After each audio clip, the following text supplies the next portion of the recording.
pi. Ulat ke. Khombi da khara pi. Mayam khombi ut. Fazabra.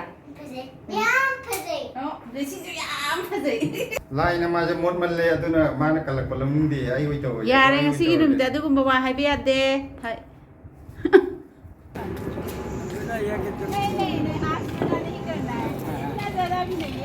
Yam phajai si u da yango hai pan badau na lei pan badau na lei shat badau na mayam thali ji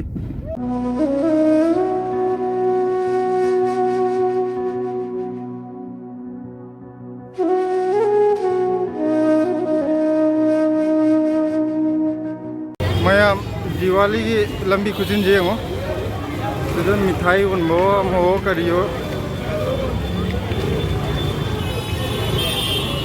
jadi diwali hari loyer mina ko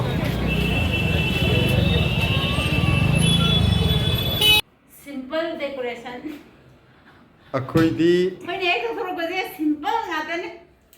Color yaw de ba. Black and white. adu nang ina sakchu sida plain white oi oi Adu ne ai ne decoration ai black and white oi ra na ai decoration ta bu black and white oi ra. sigi di loyer aman kadai da mapan gi da tawdira Ama pan da ta oi da.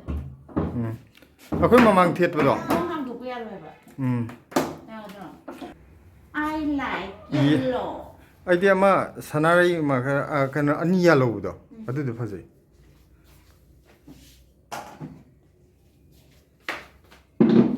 yumdadi shumain tawuje sanarai aseng badu tawraga akhoigi yamna salame ba kano sanarai ja akhoigi lambi du gi nakan nakan da ko yom gi thadoini saang a kondong da oi de yet loi tawraga sanarai ju am wang bam le du lek ke hin bado ama helaga lambi chat pada yam phajabam le daine adu mi je akhoi rom da sum phaugi ba to to palam gi mi lambi sorok da chat puje kha ma sang ka duine aga sanai jam phai kite hik chagi ag tar ga da family ga lakwa han gi yaw je he o na dum he en bado lambi chat pada yam phaje sanai je akhoi dada ju thawai yam yawe ba dada yam tharame dada na khara hangar matung da aina mu tharame aina hangar matung da de hok kanam thadre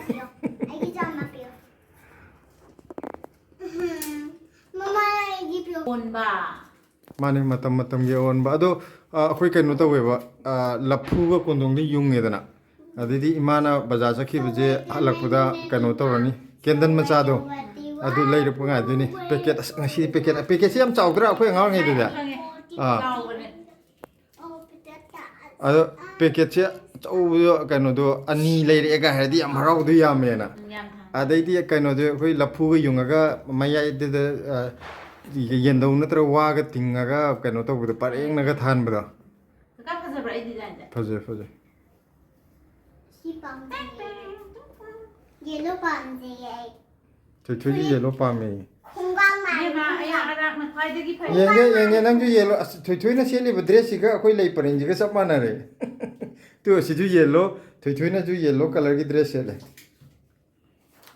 Mama di kara ai arak pe pan de. nang tandan machu de ngau de Kala ai sal. Khayang na di sal le ko. aya ko pa me du da ha ne da Khayang na di sal. Mayam handakti Lakshmi puja je khoi ka kan na taw batare. ai laing buje ai ne he Ishorna ma oina ka kana kat paduna handak se hidi pam akoi ma. sanai athun ni am si Sida amani im kale.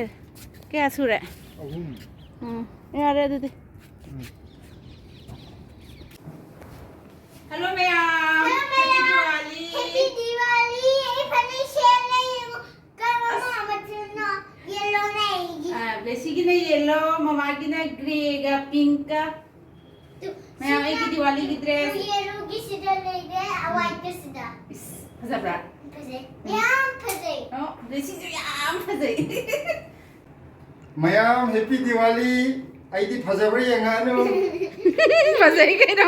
Fazai lai no badina. Ako makong ni maton ba ulake. khongbi ga chaw ula ka no me Ulake. Khongbi da khara pi. mayam khongbi ut Sina akhoi kaka gi dress ngasi de akhoi kaka na hoina lai gi seba phangjadore. ꯁꯤꯂꯥꯁꯦ ꯂꯥꯏꯅꯤ ꯆꯥꯟꯗꯦ ꯃꯥ ꯂꯥꯏꯅ ꯍꯟꯗꯛꯀꯤ ꯆꯍꯤꯁꯤꯗꯤ ꯑꯩꯈꯣꯏ ꯀꯀꯥꯅ ꯑꯣꯏꯅ ꯂꯥꯏ ꯈꯣꯏꯔꯝꯃꯣꯅ ꯇꯝꯃꯕ ꯑꯗꯨꯗꯨꯒꯤꯅꯦ ꯃꯃꯥꯡ ꯆꯍꯤꯗꯗꯤ ꯑꯩꯅ ꯑꯃꯨꯛ ꯈꯣꯏꯔꯝꯃꯦ ꯍꯟꯗꯛꯅ ꯑꯩꯈꯣꯏ ꯀꯀꯥꯒꯤ ꯁꯤꯁꯨ ꯐꯩꯗ ꯅꯨꯄꯥꯅ ꯑꯃꯨꯛ ꯅꯨꯄꯤꯅ ꯑꯃꯨꯛ ꯅꯨꯄꯤꯗ ꯉꯥꯛꯇ ꯏꯟꯊꯣꯛꯇꯣꯏ ꯁꯔꯨꯛꯄꯨꯗꯤ ꯂꯥꯏꯅ ꯃꯥꯁꯦ ꯃꯣꯠꯃꯜꯂꯦ ꯑꯗꯨꯅ ꯃꯥꯅ ꯀꯜꯂꯛꯄ ꯂꯧꯅꯤꯡꯗꯦ ꯑꯩ ꯑꯣꯏ ꯇꯧꯋꯦ ꯌꯥꯔꯦ ꯉꯁꯤꯒꯤ ꯅꯨꯃꯤꯠꯇ ꯑꯗꯨꯒꯨꯝꯕ ꯋꯥ ꯍꯥꯏꯕ ꯌꯥꯗꯦ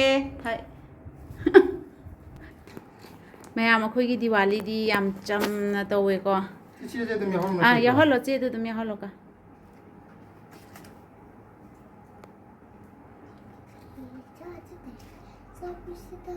ꯑꯇꯩꯗꯤ ꯇꯥꯔꯛꯀꯗꯧ ꯌꯥꯔꯅꯤ ꯑꯍꯨꯝꯗꯨꯅ ꯌꯥꯔꯦꯀꯣ ꯑꯍꯨꯝꯗꯨꯅ ꯌꯥꯔꯦꯀꯣ ꯅꯠꯇ꯭ꯔꯗꯤ ꯄꯤꯛꯄꯅꯤꯅ ꯇꯥꯔꯛꯀꯗꯧ ꯑꯩꯈꯣꯏꯒꯤ ꯑꯩꯒꯥꯁꯦ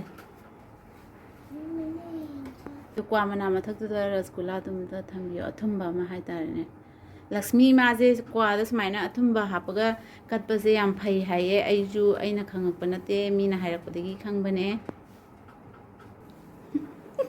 ꯙꯨꯛ ꯄꯨꯊꯣꯛꯄꯤꯔꯛꯑꯣ ꯙꯨꯛ ꯑꯗꯨꯗ ꯂꯩꯔꯦ ꯃꯃꯥ ꯏꯃꯨꯡꯗꯅꯤꯅ ꯑꯃꯃꯝꯗ ꯍꯦꯟꯅ ꯊꯥꯔꯨꯏꯁꯦꯕ ꯑꯩꯈꯣꯏ ꯀꯩꯅꯣ ꯃꯌꯥꯝꯗꯣ ꯍꯥꯏꯗꯤ ꯑꯩꯈꯣꯏ ꯀꯀꯥꯅ ꯇꯧꯕꯅꯤꯅ ꯑꯩꯅ ꯑꯩꯒꯤ ꯂꯥꯏ ꯀꯠꯄ ꯖꯒꯥꯁꯤꯗ ꯑꯗꯨꯝ ꯀꯩꯅꯣ ꯇꯧꯔꯦꯕ ꯑꯁꯤ ꯄꯨꯔꯥ ꯌꯨꯡꯍꯜꯂꯣ ꯅꯠꯇ꯭ꯔꯗꯤ ꯀꯩꯅꯣ ꯇꯧꯔꯛꯑꯅꯤ ꯁꯤ ꯐꯦꯟꯁꯦ ꯈꯤꯇꯪ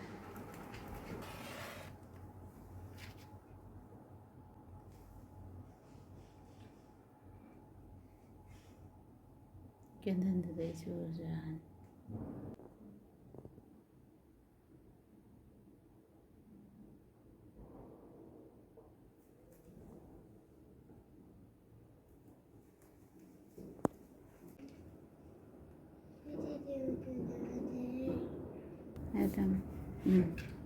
ꯈꯣꯏꯔꯝꯃꯣ ꯁꯤꯅ ꯕꯤꯅꯥ ꯗꯦꯕꯤꯒꯤ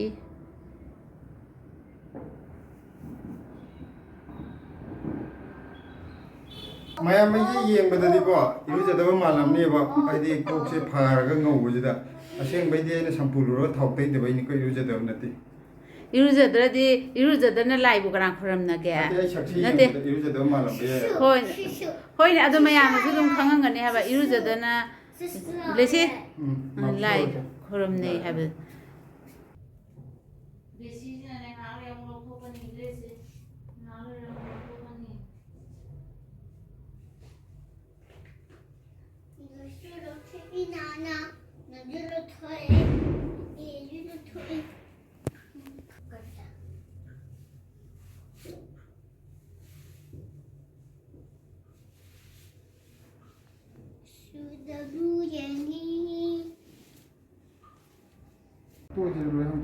ꯑꯃꯇꯪ ꯍꯥꯡꯉꯣ ꯑꯗꯨ ꯍꯥꯡꯉꯣ ꯅꯠꯇꯦ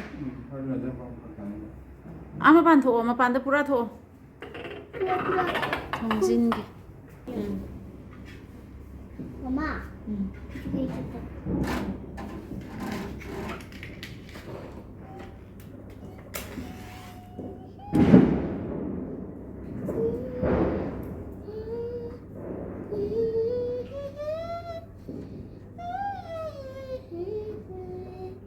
ꯑꯃꯗꯨꯗꯩ ꯑꯗꯨꯝ ꯆꯨꯔꯣ ꯑꯇꯩꯗꯨꯗꯒꯤ ꯀꯥꯏ ꯂꯩꯈ꯭ꯔꯒꯦ ꯃꯥ ꯂꯣꯏ ꯊꯣꯛꯂꯛꯑꯦ ꯌꯥꯎꯔꯤ ꯃꯅꯨꯡꯗꯁꯨ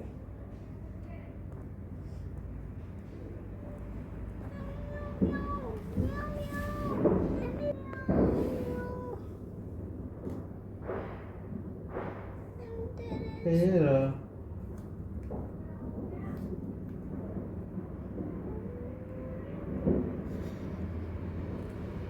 Ini kemana tuh? Namdara chude pone da ya bote. Ngale. Ngale. Koyum deriz ya.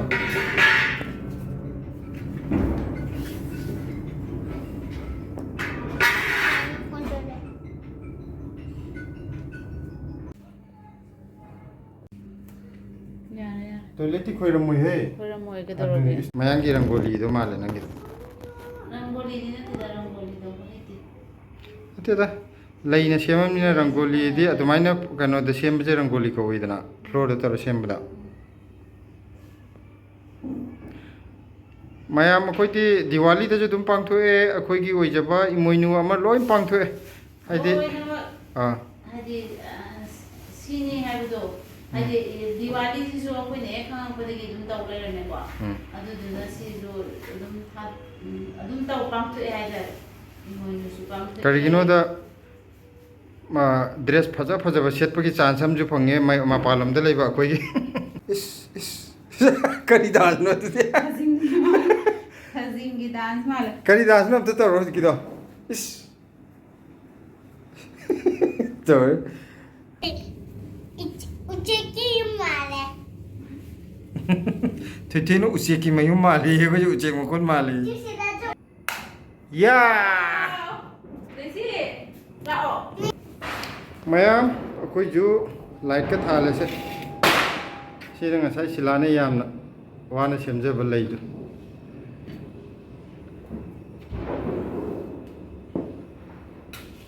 ꯂꯥꯏꯒꯤ ꯆꯪ ꯌꯥꯗꯦ ꯍꯥꯏ ꯃꯅꯥꯛꯇ ꯆꯪꯉꯤꯗꯨ ꯀꯩꯒꯤꯅꯣ? ꯃꯅꯥꯛꯇ ꯊꯦꯡꯅꯗꯤꯌꯦ. ꯑꯁ꯭ꯋꯥꯏꯗ ꯊꯥꯔꯤꯁꯦ ꯏꯁ. ꯃꯈꯣꯟ ꯇꯥꯕꯗ ꯊꯣꯏꯊꯣꯏꯗꯤ ꯕꯣꯝꯕ꯭ꯂꯥ ꯊꯥꯕ ꯃꯈꯣꯟ ꯇꯥꯕ ꯁꯨꯡꯌꯥ ꯌꯥꯗꯦꯕ. ꯑꯗꯨꯗꯤ ꯃꯥ ꯍꯣꯔꯦꯟ ꯌꯦꯡꯕ ꯆꯠꯄ ꯌꯥꯔꯔꯣꯏ. ꯑꯗꯨꯅꯦ ꯍꯣꯔꯦꯟ ꯂꯥꯏꯠ ꯌꯦꯡꯕ ꯆꯠꯁꯦ ꯍꯥꯏꯔꯒ ꯑꯩꯈꯣꯏ ꯃꯃꯥꯡꯒꯤꯁꯤꯗꯤ ꯌꯥꯝ ꯐꯖꯅ ꯁꯦꯝꯃꯦ ꯇꯨ. ꯑꯗꯨꯒ ꯑꯩꯈꯣই ꯃꯅꯤꯡꯋꯥꯏ ꯑꯩꯈꯣই ꯅꯥꯀꯟꯗꯁꯨ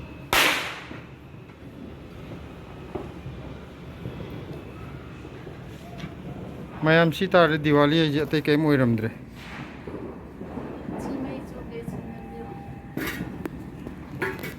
ꯅꯝꯖꯔꯤ ꯃꯦꯗꯥꯝ ꯅꯝꯖꯔꯤ.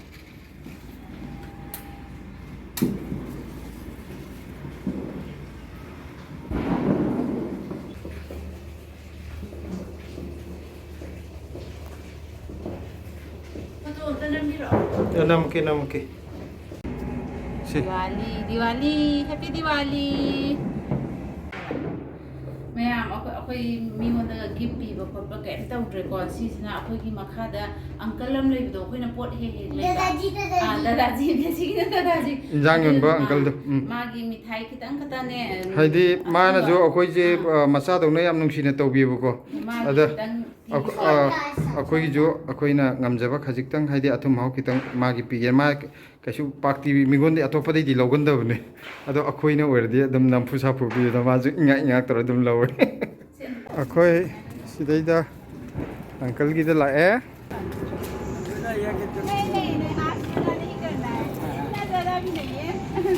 थोड़ा सा मिठाई है अंकल हम प्यार से दे रहा हूँ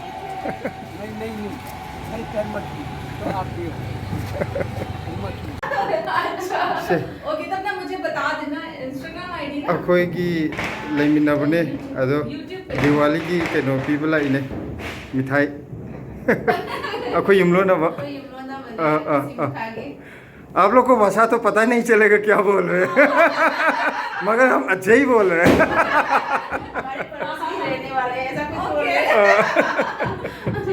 याम नुआइरे मई येंग लाकने मयाम अदो वीडियो ददी कया फजदे लाइट से असेंग बददी याम फजै से उदा यंगो हई पान बदौना लई पान बदौना लई सात बदौना मयाम थाली जे असेंग बददी याम फजै से वीडियो ददी यादे मसी अकोई दिवाली जे स्माइली चमचम न पांगथोए अकोई थुदोपा याम स्पेशल ओबा कैम तौद्रे अदगी हानदी सिलाना धूमधाम दि लेदना लाइ तरोगे एक्स्ट्रा आइना मादी लाइगी करिगी तो थवायम यौजेयुको अखोइना ngamjaba thakda haitare ne sunakami room sidaga puthoga ai sumla jabdo आदि यामना कनो तो बेना तन लेजबा खरा दो हादि लाइगी तक आइना सेम साबजे याम पामजेयुबा मादे अदो उपाय लेते लाइना दे आइ निन चाल लेरमे ngasi लाइगी सेवा जायमो दो इन्दो हले चालबदि हाइनो अमुमु पासु तवंगे हाबदो नुबी जे स्माइल जुम तवे पासु अमुमु तवंगे हाबदो अदुदुनि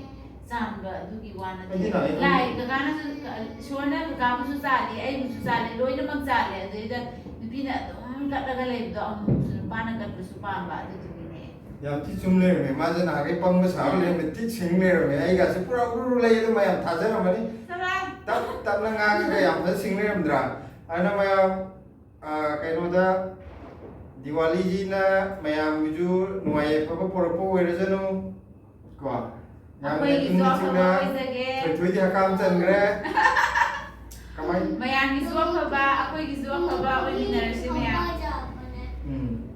अदुना ngasi gi oinadi diwali gi video je swai da loisalage mayam bye bye